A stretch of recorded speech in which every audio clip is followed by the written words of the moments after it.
Hello, today I want to talk about why Elon Musk have turned to the political right. So Elon Musk is one of the businessmen that I admire the most.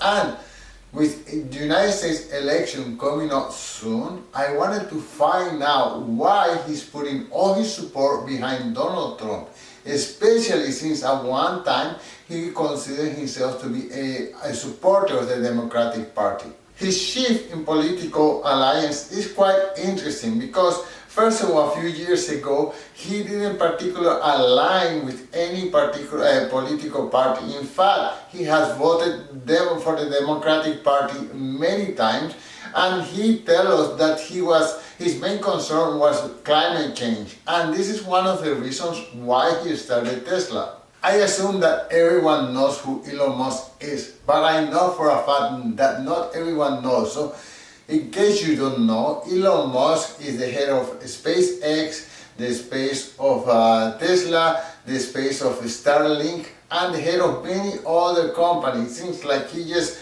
every other week he starts a new business or a new project. Anyways, and he is, more importantly, the richest man in the world. So he has a lot of resources and the owner of Twitter. So he has a lot of resources and influence. And what he says, people listen to him because he has such a huge following. At this moment, you may be wondering, so why did he turn to the right? Well, there are many reasons, and let's start by unpacking them. So I went back and did a little bit of investigation to try to find out when did he turn to the right. And from what I have been reading, it started at the time of COVID when his fortune grew even more. And then, the Democratic Party has always felt uncomfortable with billionaires, and he was the biggest of them all, the ones who had the most millions. So he started getting attacked, in particularly by Senator Elizabeth Warren, who started blaming him for the income inequality in North America. And she started saying that he was the face of corporate greed, and in addition, that he was not paying his fair share of taxes, so on and so forth. The attacks were relentless. Here there is a clip of an interview where once again she was attacking Elon Musk's wealth and saying, well, you listen to the clip. You have warned about the growing power of big tech. What do you see in Elon Musk's purchase of Twitter? I see that we need to make two big changes. The first one is we need a wealth tax in America. And let's talk about how Elon's purchase here was subsidized by tens of millions of people who've paid their taxes every year. And the second part is we need rules of the road for big tech. But ultimately, what all this boils down to is power. Who's going to have the power in our country? Are we going to make these decisions as a democracy, or is this going to be Elon Musk all by himself, off in a room, a bazillionaire who just plays by his own set of rules? That's really what's at stake here. Personally, I believe that if someone have managed to become a billionaire, it's because they have created products and services that people want to buy. Otherwise, how else would they become a billionaire? So not only that they create products and services that people want to buy, but also they create thousands and thousands of jobs, making the economy more vibrant and making that money flow even more rapidly.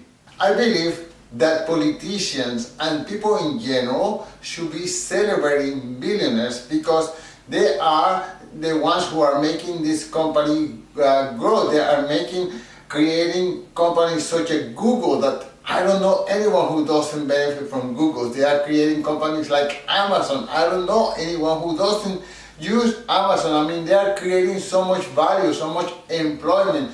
The United States competitively is better off than any European market, and China is trying to catch up with the United States, but they cannot compete with the creativity, innovation, relentlessly that all these billionaires in the United States have. So I think billionaires are a great asset for the nation.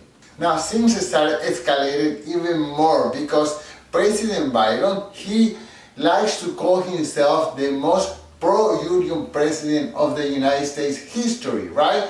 And Elon Musk happened to be one of the business persons who is anti-business. In fact, I think he is Tesla is the only U.S. manufacturer that doesn't have union employees. Okay, so what really upsets the whole thing is that President Biden went to Detroit and he asked all the car builders in America to show up except Tesla or except Elon Musk, the CEO of Tesla. And at this time, Tesla has like 80% of the electric vehicle market. But guess what?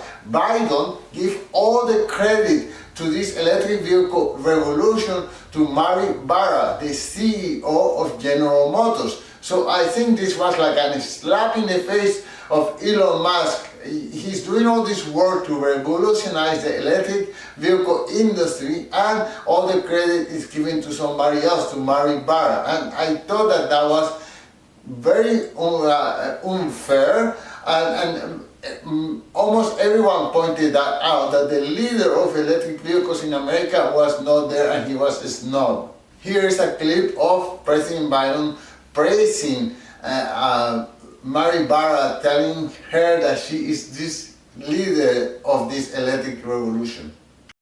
And it starts here in Detroit. In the auto industry, Detroit's leading the world in electric vehicles. You know how critical it is? Mary, I can remember talking to you way back in January about the need for America to lead in electric vehicles.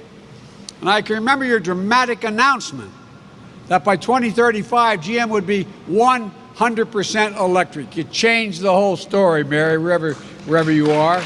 There you are. You did, Mary. You electrified the entire automobile industry. I'm serious. You led, and it matters. Now, personally, I am on the side of Elon Musk on this anti-union effort. Personally, I don't think unions are good for the economy.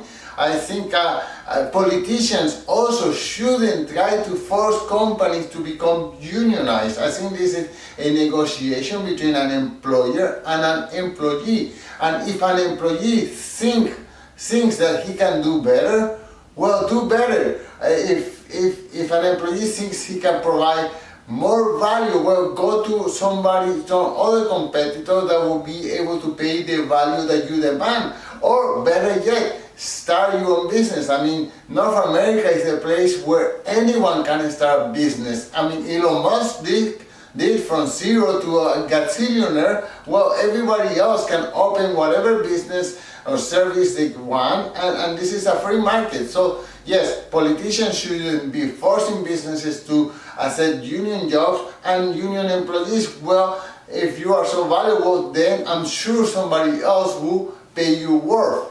I think another point of contention is that the Democratic Party trying to push DEI initiative, diversity, equity, and inclusion.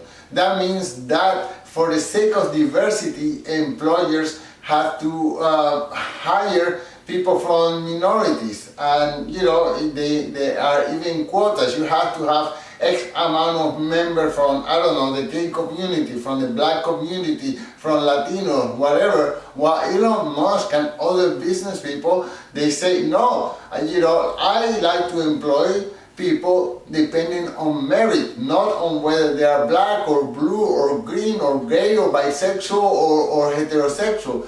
It should be exclusively on merit. If you are good enough to do this job, if you can perform better than anybody else, it doesn't matter what is your sexual preference. It doesn't matter whether you are green or blue. It doesn't matter any of those things. So, and in this point, I also agree with Elon Musk. I am a Latino in Latin America, and yes, unfortunately, I have been denied many opportunities due to my accent, as you can see, but at the same time, I don't want to be given any special privilege just because I am a Latino. I don't want to be the DEI hire in any particular company. If anyone hires me, it's because of the value that I can provide.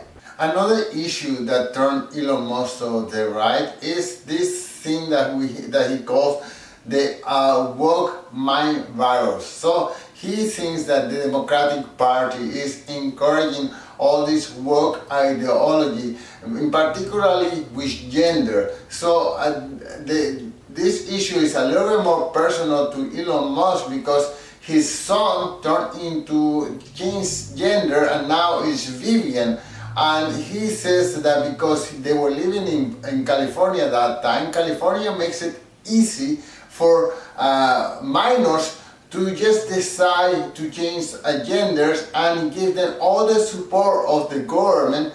And you know, Elon Musk as a father, he says, well, what's going on here? You know, I am the father, I have a say. But no, it seems that the government have all the power, and if the kids want to change gender, it seems that they have the right to do that. And in this, I also agree with Elon Musk. I think parents should be responsible for the kids, and if the kids, after they turn 18, if they want to change gender or they want to put a skirt and put lipstick and call a man can call himself a woman, well, that's on their own at 18. But while they're living in the parents' house, they should follow the guidance and the education that the parents give them. So this is a big issue, and this was quite personal for Elon Musk. Here is a video where he is talking about this woke mind virus. So let's take a look. So I vowed to destroy the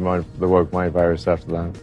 Elon Musk is getting candid about his relationship with his estranged daughter. The Tesla CEO shares that 20-year-old Vivian Jenna Wilson, whom he shares with ex-wife Justine Wilson, was, quote, killed in his eyes by the woke mind virus by seeking gender-affirming care after coming out as transgender. Elon tells the Daily Wire in an interview published July 23rd, I was essentially tricked into signing documents. This was before I had really any understanding of what was going on, and we had COVID going on, and so there was a lot of confusion. The SpaceX founder claims he only agreed to sign the papers that gave Vivian permission to undergo gender-affirming care because he was told she, quote, might commit suicide if he didn't. I lost my son, essentially. So, you know, they call it dead naming for a reason. Yeah, All right, so the reason it's called dead naming is because your son is dead, killed by the woke mind virus. So I vowed to destroy the woke mind virus after that. In conclusion, although I am not a fan of Donald Trump, in fact, if I could vote in the United States, right now I am Canadian, but if I could vote, I would probably vote for Kamala Harris.